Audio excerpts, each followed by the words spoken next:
नमस्कार। बढ़ते हैं अगले पाठ की ओर। पाठ संख्या 104 और श्लोक किस भाव के? पंचम भाव के, सुत भाव के, प्रेम भाव के। सुत भाव से हमें पुत्र की प्राप्ति, संतान की प्राप्ति। पहले सुत भाव को प्राथमिकता दी जाती थी पुत्र की, यानी संतान भाव कहें तो उचित है। यहाँ से पुत्री भी होती है, पुत्र भी होता है, संतान होती है, मगर श्लोकों में सुत भाव लिखा है तो हम उसी के अनुसार चलेंगे। पंचम से हम संतान की बात करते हैं और पराशर जी महाराज मैत्रेय को संबोधित करते हुए क्या कहते हैं? अथ पंचम भाव फलानी कथम द्विज। हे ब्राह्मण मैत्रेय, मैं अब पंचम भाव के फल कथन करने जा रहा हूं, ध्यान से सुनिएगा। अगली पंक्ति में क्या कहते हैं? लग्नेशे सुत भावस्थे। ये हमारा लगन है और ये पंचम है। लग्नेशे सुत भावस्थे। अगर लगन का स्वामी कहाँ हो? पंचम भाव में हो, सुत भाव में हो। लग्नेशे सुत भावस्थे, लगन का स्वामी पंचम भाव में हो। यहाँ राशि कोई नहीं लगाएगी, कोई भी हो सकता है, बार बार दोहराने की जरूरत नहीं। जो राशि होगी उसका स्वामी जो होगा वो लग्नेश होगा। कहाँ होगा? भाव स्थान में होगा। यानी बार बार दोहराऊंगी, या मेष है तो मंगल है, वृष है तो शुक्र है, मिथुन है तो बुध है, जरूरत नहीं समझे, आप लगभग समझ गए होंगे सारी बात। अगर लग्नेश जो है कहाँ हो? सुत भावस्थे। सुत पे च सुते स्थित, सुत पे च सुते स्थित है।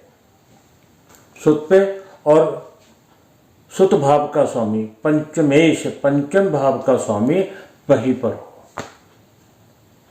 इसका तात्पर्य क्या होगा? लग्नेश और पंचम पंचम में ही हो।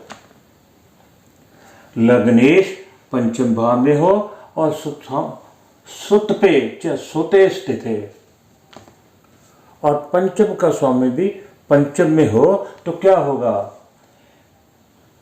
केंद्र कोण संस्थे वाह। अगर ऐसा नहीं है, वाह क्या वाह क्या नहीं है? लगन और पंचम की युति पंचम भाव में अगर नहीं है तो कहाँ है? केंद्र त्रिकोण संस्थेवा।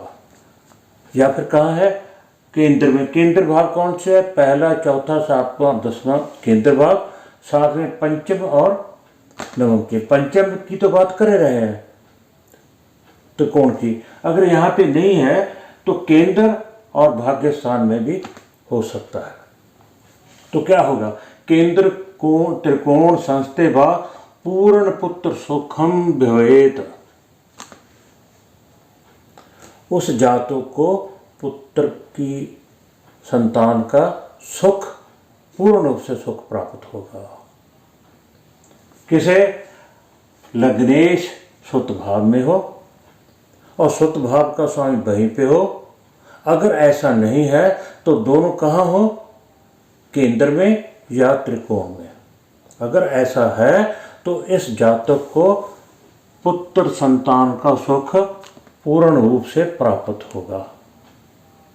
तो अगली लाइन में ये दो श्लोक इकट्ठे हैं, इनका भाव इकट्ठा है। अगली लाइन में क्या है? षष्ठ अष्टम व्यस्थे। अगर केंद्र त्रिकोण की बजाय कहाँ है? षष्ठ अष्टम व्यस्थे।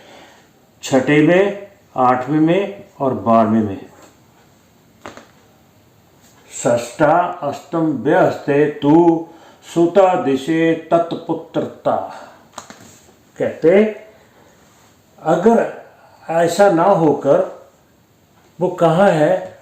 छठे में है, 8वें में है और 12वें में है। केंद्र त्रिकोण की बजाय छठे, 8वें, 12वें में है तो उसको जो है ये सुख प्राप्त नहीं होगा। मैं ये तो नहीं कहूँगा भी औलाद नहीं होगी, लेकिन ये है तत्पुत्रता, ऐसे इंसान के पुत्र की प्राप्ति नहीं होगी। यानी किसको, अगर लग्नेश और सुत भाव पंचम भाव में है या केंद्र त्रिकोण में है तो उसको पूर्ण रूप से सुख, पुत्र संतान की जो सुख है प्राप्त होगा। परंतु अगर वो 6, 8, 12 में है, षष्ठा अष्टम व्यस्त है, तो वहाँ पुत्र की प्राप्ति के योग नहीं है, ऐसा समझना चाहिए। अगले श्लोक में क्या कहते हैं प्राशा जी, कहते हैं सुतेशस्तम गते अपिवा गते वापि पापाक्रांते च निर्बले। सुतेशे संत असंत, जिनके सुतेश सुत स्थान का स्वामी अस्त है, सुतेशे संत गते वापी, अगर सुत स्थान का स्वामी अस्त हो गया है, पापा क्रांति के निर्मले, पापा क्रांति के, और वो निर्बल है। पापा क्रांति का है नीच राशि का होकर चले जाना है ना, और किसी पाप ग्रह के साथ होना, अस्त हो जाना, पापा क्रांति, निर्बल होना, अस्त हो गया या किसी नीच राशि में चला गया, निर्बल हो गया। पापा क्रांते च निर्बले, पापी ग्रहों के साथ जाकर निर्बल हो गया है, तो क्या होगा, तदा न जायते पुत्रो जातो, ऐसी स्थिति में उस जातक को पुत्र की प्राप्ति नहीं होती।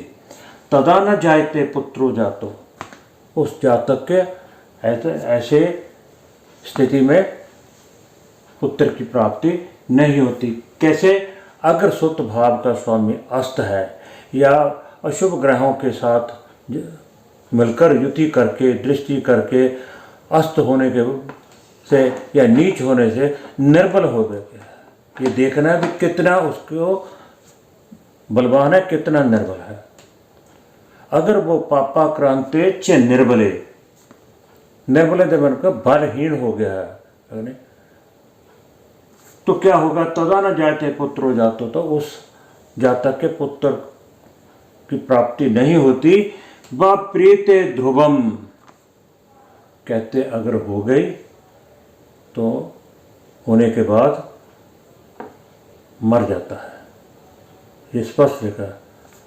व प्रीते ध्रुवम, तो वो भगवान को प्यारा हो जाता है, मर जाता है।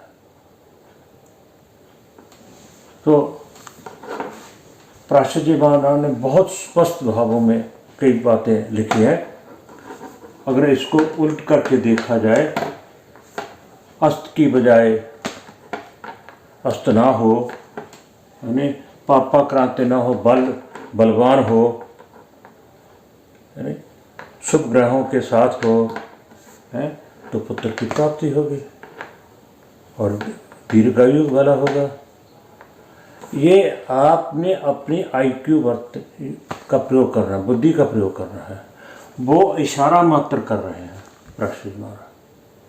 उसको आगे व्याख्यान को कैसे आगे लेकर जाना है ये आपके ऊपर निर्भर करता है। जितना जितना आप स्वयं, मैं हमेशा ये कहता हूँ जो मैंने यहाँ बता रहा हूँ, अतराज तो कई को है, ठीक है, मेरी प्रोनाउंसिएशन में, मेरा पंजाबी मातृभाषा पंजाबी है, मैं हिंदी बोलने की कोशिश करता हूँ, हो सकता है कई बार लैंग्वेज प्रॉब्लम हो, संस्कृत का उच्चारण में पहले भी कह चुका हूँ। इसका मतलब ये नहीं मैं ज्योतिषाचार्य बनना, मैं पिछले पाठ में भी कह चुका हूँ, क्योंकि मेरे पास दो एक ऐसे कोई विद्वान हैं, मैं तो उनको विद्वान ही कहूँगा, जो ऐसे लिखते हैं वो विद्वान नहीं होते, है।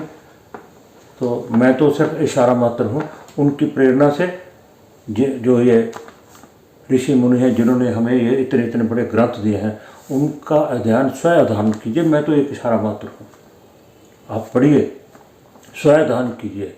हाँ, जितना मेरे से कोशिश होगी, अगर आपको किसी स्थान कोई पूछना है तो आप मेरे को मैसेज कर सकते हैं, ईमेल कर सकते हैं, फ़ोन भी करते हैं, मगर फ़ोन करते समय का ध्यान जरूर रखिएगा, है नहीं। तो इस पाठ में इतना ही। आप सबका बहुत बहुत धन्यवाद।